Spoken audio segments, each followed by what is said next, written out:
बिस्मिल्लाहिर्रहमानिर्रहीम। अज़ीज़ तलबा अस्सलामु अलैकुम। बेटा आज का हमारा जो टॉपिक है theorem number 13.4। From a point outside a line the perpendicular is the shortest distance from the point to the line.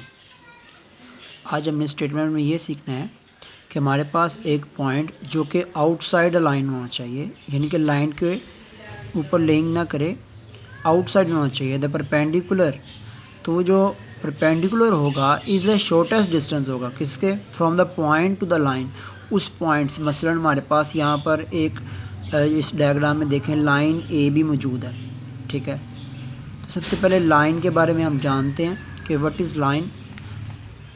जी बेटा, तो हमारे पास यहाँ पर लैंड सेगमेंट, रे और लाइन, ठीक है, इसके बारे में हम जानते हैं। तो आप नोट कर सकते हैं सबसे पहले कि लाइन सेगमेंट किसे कहते हैं, जिसके टू एंड पॉइंट्स हो। मसलन हमारे पास ये लाइन सेगमेंट ए बी है। सिंबॉलिकली हम कैसे लिखेंगे, ये ए बी लिख कर उसके ऊपर बार लिखा देंगे, ठीक है। और इसको पढ़ना क्या है, लाइन सेगमेंट ए बी। इसी तरह रे हमारे पास मौजूद है। तो बेटा जी रे हमारे पास कितने एंड पॉइंट, उसके वन एंड पॉइंट है। ये MCQs के लिए वेरी इंपॉर्टेंट इन्फॉर्मेशन, ठीक है। तो ये आपने सिंबल भी याद करना है इसका, कि इसको सिम्बॉलिकली हम कैसे लिखेंगे, और साथ में ये भी याद रखना है कि इसके एंड पॉइंट्स कितने हैं। इसी तरह लाइन के बारे में, तो लाइन बेटा जी दोनों तरफ इंक्रीज़ हो रही है, इसलिए इसका कोई एंड पॉइंट नहीं होगा, और इसको हम सिम्बॉलिकली ऐसे लिखेंगे। तो दूसरा वर्ड था परपेंडिकुलर। तो परपेंडिकुलर हमारे पास तभी होता है जब कोई टू रेस क्या बना दें, परपेंडिकुलर मतलब 90 डिग्री ड्रॉ करें, ठीक है। इस तरह वो आपस में एंगल ड्रॉ कर रही हूँ। तो यहाँ पर हमारे पास जो बात समझाई गई है, the perpendicular is the shortest distance from the point to the line. तो आपको ये बताया जा रहा है, लेट्स सपोज हमारे पास ये पॉइंट सी है, ठीक है। अब इस पॉइंट सी का, ठीक है, जो शॉर्टेस्ट डिस्टेंस है इस लाइन ए बी तक, वो एक परपेंडिकुलर की शक्ल में है, ठीक है। ये हमने प्रूव करना है। इसके लिए हमारे पास गिवन में अब देखें, a line A B and a point C. हमारे पास एक लाइन ए बी है, ठीक है, और एक पॉइंट सी है जो लाइन के आउटसाइड आ रहा है, ठीक है, not lying on line A B, and a point D on line A B, और एक पॉइंट डी है सच दैट सी डी, जो पॉइंट आउटसाइड हमने लेना है सी, ठीक है। तो लैंड सेगमेंट हमने सी डी ड्रॉ किया। अब परपेंडिकुलर है ये किससे, लाइन ए बी के ऊपर, ठीक है जी। आपको यहाँ पर गिवन में उसने जो बात कही थी हमने वो कंप्लीट कर ली लास्ट पॉइंट पर आकर, कि हमारे पास हमने एक पॉइंट डी लिया जो लाइन ए बी के ऊपर था, ठीक है, जो लिंक कर रहा है, और दूसरा हमारे पास जो पॉइंट सी था उसको हमने ज्वाइन किया, सी डी लाइन सेगमेंट बन गया। अब ये लाइन सेगमेंट बिल्कुल एग्जैक्ट ए बी लाइन के ऊपर परपेंडिकुलर है, ठीक है जी। अब प्रूफ हमने क्या करना है कि जो लाइन सेगमेंट सी डी है is the shortest distance from the point C to line A B. हमें ये प्रूव करना है कि जो हमारे पास पॉइंट सी है इसका लाइन ए बी से जो शॉर्टेस्ट कम से कम फासला है ना, वो इस परपेंडिकुलर की शक्ल में आ रहा है, यानी कि C D is perpendicular to line A B, और ये ही हमारे पास उस डिस्टेंस का एंगल होगा, ठीक है, परपेंडिकुलर। अगर हम सी पॉइंट को पॉइंट ई तक देख लें या सी को ए तक देख लें तो ये डिस्टेंस इंक्रीज़ होता जाएगा, ठीक है, अकॉर्डिंग टू पॉइंट डी। जैसे हम यहाँ पर इसको डिस्टेंस इंक्रीज़ हो रहा है, वैसे वैसे उस पॉइंट सी को उस ई या ए के साथ भी फासला क्या होगा, इंक्रीज़ होता जाएगा, ठीक है। हमने ये बताना है कि ये जो पॉइंट सी है इस लाइन ए बी तक इसका कम से कम फासला कहाँ पर बनता है, तो बिल्कुल एक परपेंडिकुलर की शक्ल में बनता है ये, ठीक है। ये हमने प्रूव करना है। तो कंस्ट्रक्शन में हमने काम किया, टेक अ पॉइंट ई, हमने एक पॉइंट ई लिया on line A B, another point हमने लिया ई, पहले हमने डी लिया था, अब ई ले लिया हुआ। Join C and E to form a triangle C D E. अब यहाँ पर हमने ज्वाइनिंग कर दी है तो हमारे पास एक ट्राइंगल बन चुकी है, ट्राइंगल सी डी और ई। अब यहाँ पर आप प्रूफ में देखते हैं तो हमारे पास जो ट्राइंगल सी डी ई है इसमें जो एंगल बन रहा है, measure angle C D B is greater than measure angle C E D. C D B, ये एक्सटीरियर एंगल आपके सामने, क्योंकि ये ट्रायंगल के इनसाइड नहीं आ रहा, आउटसाइड आ रहा है, तो ये इस ट्रायंगल का एक्सटीरियर एंगल बनेगा, एंगल सी डी और ई। तो यहाँ पर दूसरा angle measure angle C E D,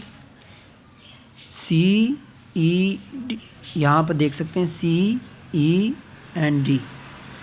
अब ये इंटीरियर एंगल है, तो लास्ट में हमने ये सीखा था कि जो हमारे पास एक्सटीरियर एंगल होता है वो ग्रेटर होता है, शर्त ये कि इंटीरियर एंगल नॉन एडजेसेंट होना चाहिए। रीज़न भी हमारे पास यही है, N exterior angle of a triangle is greater then non adjacent interior angle. ठीक है जी, तो यहाँ पर हमें क्लियर हो चुका है। लास्ट में हमने प्रीवियस थ्योरम में भी हमने ये सीखा था कि जो एक्सटीरियर एंगल होता है वो नॉन एडजेसेंट इंटीरियर एंगल से हमेशा ग्रेटर होता है। तो यहाँ पर जो एंगल सी डी बी है और सी ई डी है, ये हमारे पास स्मॉलर होगा, और यहाँ पर जो एंगल बनेगा सी डी बी ये ग्रेटर होगा। ठीक है, ये रीज़न के साथ मैंने बयान कर दिया, यहाँ पर आप देख सकते हैं। लेकिन यहाँ पर एक बात है कि मेजर एंगल जो सी डी बी है, C D B is equal to measure angle C D E supplement of right angle. आप यहाँ पर नोट कर सकते हैं कि आपके पास राइट एंगल ड्रॉ हो रहे हैं यहाँ पर, क्योंकि आपने यहाँ पर देख सकते हैं कंस्ट्रक्शन में गिवन के अंदर जो हमने बताया था कि सी डी क्या है, परपेंडिकुलर है किसके ऊपर, लाइन ए बी के ऊपर। इसका मतलब यहाँ पर अगर सी डी ई की बात करूँ या सी डी बी की बात करूँ, ये दोनों को दोनों राइट एंगल हैं, दोनों राइट एंगल का सम कितना होता है 180, सप्लीमेंट्री एंगल बनता है, और इक्वली ये टू एंगल्स में डिवाइड हो तो ये एग्जैक्ट 90 डिग्री बनते हैं, सी डी ई और सी डी बी। अब फर्दर हमारे पास मेजर एंगल हमारे पास जो सी डी में हमने बता दिया कि इक्वल है। ठीक है, measure angle C D E is greater than measure angle C E D. तो यहाँ पर क्लियर हो चुका है कि हमारे पास जो सी डी ई है ये ग्रेटर किससे है, सी ई डी से। दोबारा समझ लें, C D E is greater than measure angle C E D. अब पहली बात हम करते हैं इस राइट एंगल के बारे में, सी डी ई ये क्या है, ग्रेटर एंगल है, और दूसरा हमारे पास सी ई डी ये स्मॉलर एंगल है, क्योंकि एक हमारे पास राइट एंगल में जो ग्रेटर एंगल होता है वो 90 डिग्री होता है। तो यहाँ पर हमने ये पॉइंट डिस्कस कर लिया। अब फर्दर हम देख सकते हैं कि जो हमारे पास सी ई डी एंगल है, जो कि हमारा स्मॉलर एंगल था इंटीरियर एंगल में इस ट्रायंगल के अंदर, अब ये क्या होगा, स्मॉलर होगा किससे, measure angle C D E से। ठीक है, जो हमने ऊपर बात कही थी इसमें हमने इस तरफ ग्रेटर कर दिया। अब बात वही दोबारा रिपीट कर रहे हैं। ठीक है जी, A greater than B implies that B smaller than A. एक ही बात है कि हम जिस तरफ मर्जी से इसको देख सकते हैं कि एंगल जो हमारे पास सी डी ई है वो ग्रेटर ही है। ठीक है, यहाँ भी ग्रेटरिश हो रहा है, यहाँ भी आप देख सकते हैं ये दोनों स्मॉलर हैं। ठीक है, अब हमें ये कन्फर्म हो चुका है कि जो हमारा एंगल सी ई डी है ये स्मॉलर एंगल है, और जो एंगल सी डी ई है ये ग्रेटर एंगल है। तो थ्योरम की स्टेटमेंट जो हमने लास्ट में सीखी थी कि हमेशा क्या होता है, स्मॉलर एंगल के ऑपोजिट साइड हमेशा स्मॉलर होती है, और इसी तरह ग्रेटर एंगल के ऑपोजिट साइड हमेशा ग्रेटर होती है। ठीक है जी, अब फर्दर आप नोट करें तो हमारे पास सी ई डी ये स्मॉलर एंगल है, तो इसकी जो ऑपोजिट साइड आ रही है सी डी ये भी क्या होगी, स्मॉलर एंगल, स्मॉलर साइड होगी। ठीक है, और इसी तरह अगर मैं यहाँ पर देखूँ सी डी ई ये ग्रेटर एंगल बन रहा है, तो इसकी ऑपोजिट साइड भी क्या होगी, ग्रेटर होगी। ठीक है, अब यहाँ पर फाइनल हमारे पास स्टेप जो है यहाँ पर हम बता सकते हैं कि सी डी स्मॉलर है किससे, सी ई से, side opposite to the greater angle is greater. तो यहाँ से इस पॉइंट से हम फाइनल हम कह सकते हैं कि E is any point on line A B, hence line segment C D is the shortest distance from C to line A B. हमने यहाँ पर ये प्रूव कर दिया।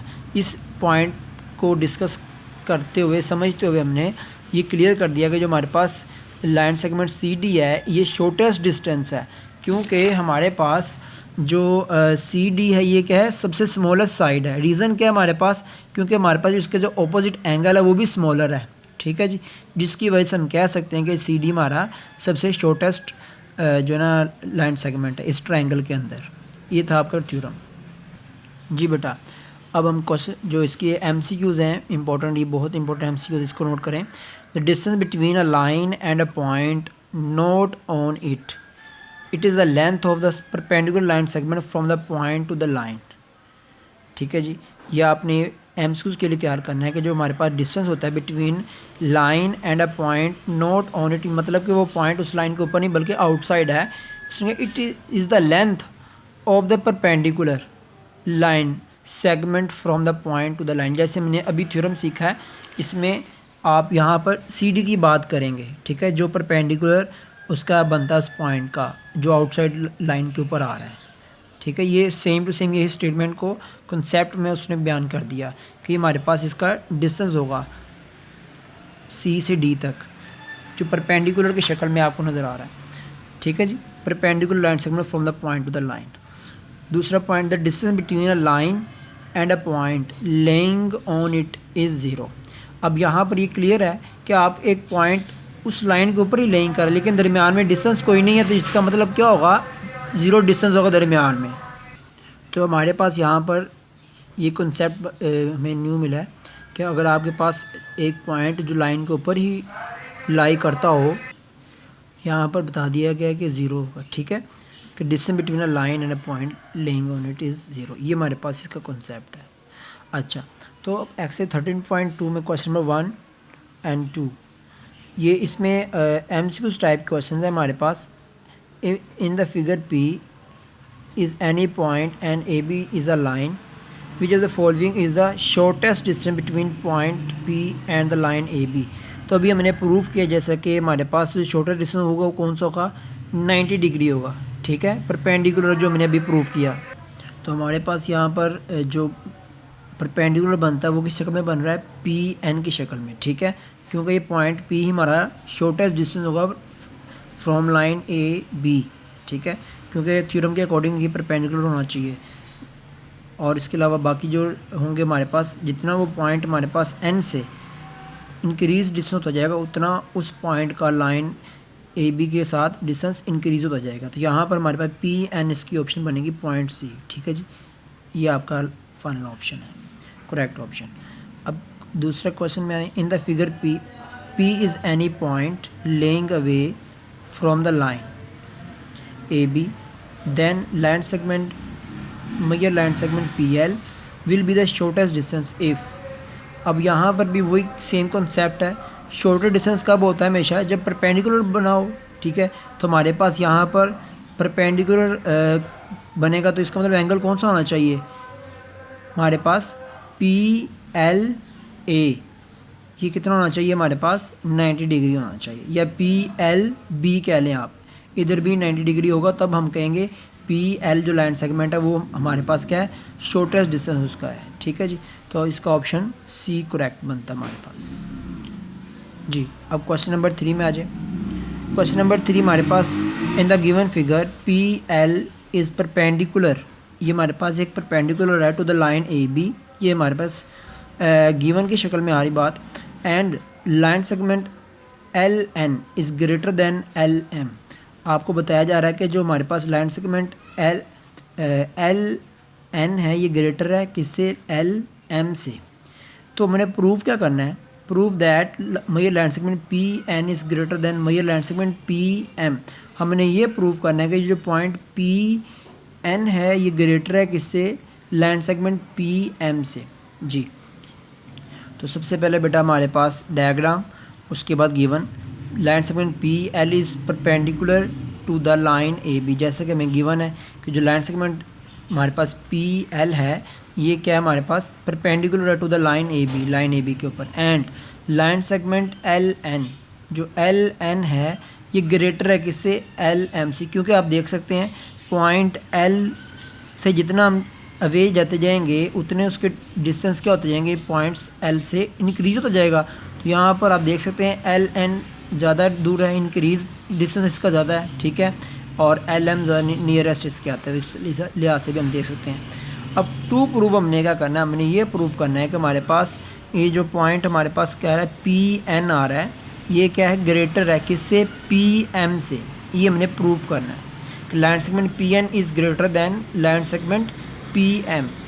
अब इसके प्रूफ में आए तो हमारे पास आप नोट कर सकते हैं P L is perpendicular to A B, हमें ये गिवन है कि हमारे पास जो पी एल है वो लाइन ए बी के ऊपर क्या है, परपेंडिकुलर है जी। तो आपके पास रीज़न में as P L is the shortest distance from P to line A B. ठीक है, ये थ्योरम की स्टेटमेंट को हम अगर रिवर्स पढ़ते हैं, समझते हैं उसको, तो फिर हम ये यहाँ पर क्लियर है शॉर्टेस्ट डिस्टेंस होता ही तब है जब उस पॉइंट जो आउटसाइड लाइन के हो वो क्या हो, परपेंडिकुलर डिस्टेंस की बात करें हम। ठीक है, शॉर्टेस्ट डिस्टेंस तब बनता ही तब है जैसे अभी मैंने थ्योरम में प्रूव किया। तो पी एल हमारा परपेंडिकुलर यहाँ से हम देख सकते हैं टू लाइन ए बी। अब यहाँ पर आप नोट करें P N is greater than P M. इस पॉइंट्स के थ्रू हम बता सकते हैं कि as we go away from point L, जैसे जैसे हम क्या करेंगे पॉइंट जो एल से हम अवे जाएंगे, दूर जाते जाएंगे। ठीक है, जैसे मैंने अभी बताया था आपको कि जितना हम दूर जाएंगे पॉइंट एल से उतना हमारे पास डिस्टेंस क्या होता जाएगा, इंक्रीज होता जाएगा। तो एल एम ये एल के नियरेस्ट पॉइंट है और एल एन जो एन पॉइंट है हमारे पास ये उससे थोड़ा नियरेस्ट नहीं बल्कि अवे है, दूर है। तो यहाँ पर डिस्टेंस आप नोट करें तो एल एन का क्या है, ज़्यादा है और एल एम का कम है। तो इस पॉइंट से हम देख सकते हैं क्योंकि पॉइंट पी हमारा एक कॉमन पॉइंट है दोनों की तरफ देखा जाए तो पी एन और पी एम में। तो पी एन हमारा लाइन सेगमेंट क्या हो जाएगा, ग्रेटर हो जाएगा और पी एम हमारा स्मॉलर हो जाएगा यहाँ से। तो फाइनली हम यहाँ पर कह सकते हैं distance from points to L increases. जैसे जैसे हम क्या होगा अवे जाते जाएंगे पॉइंट एल से तो हमारा डिस्टेंस क्या हो जाएगा, इंक्रीज हो जाएगा। तो फर हम यहाँ से प्रूव कर सकते हैं कि हमारे पास जो पी एन है वो पी एम से क्या है, ग्रेटर है। ये हमारा टू प्रूफ था इस एक्सरसाइज के अंदर। ये लास्ट क्वेश्चन हमने भी किया। आपने ये कॉन्सेप्ट वाइज ये क्वेश्चन बड़े इंपॉर्टेंट है, एमसीक्यूज़ के लिए बड़े इंपॉर्टेंट है, आपने इसको लाजमन तैयार करते रहना। शुक्रिया, अल्लाह हाफिज़।